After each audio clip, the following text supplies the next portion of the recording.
जवळ बेवारस बॅग आढळल्यानं खळबळ झालेली आहे। बॉम्ब शोधक पथक शनिवार वाड्यावरती सध्या दाखल झालेला आहे आणि शनिवार वाडा सध्या रिकामा करण्यात आलाय। बेवारस बॅगची तपासणी सुरू आहे। शनिवार वाड्याच्या जवळ पोलिसांचा कडक बंदोबस्त सुद्धा लावण्यात आलाय। दरम्यान आढावा घेतलेला आहे आमचे प्रतिनिधी नाजिम मुल्ला यांनी।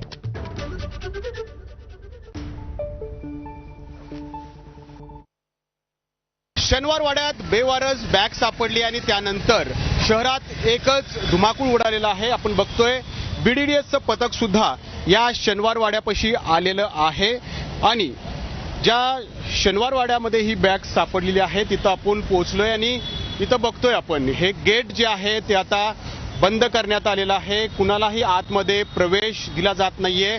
बीडीडीएसचं पथक जे आहे ते शनिवार वाड्यामध्ये गेलेलं आहे आणि जिथं बेवारस बॅग आढळलेली आहे तिथं तपास केला जातोय। आता आपल्यासोबत सहाय्यक पोलीस आयुक्त ठोंबरे सर आहेत। सर, काय नेमकं झालेलं आहे? सकाळी कंट्रोलला कॉल आला होता की शनिवार वाड्याच्या गेटजवळ बेवारस बॅग ठेवलेली आहे आणि त्यामध्ये बॉम्ब आहे म्हणून।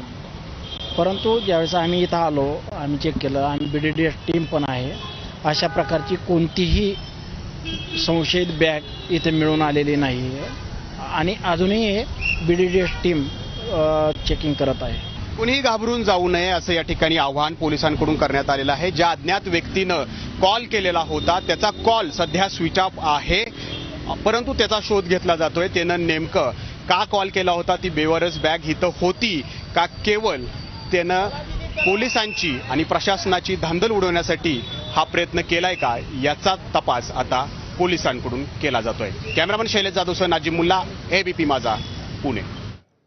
बातमीसोबतच या बुलेटिनमध्ये एक छोटासा ब्रेक घेतोय। पाहत रहा एबीपी माझा।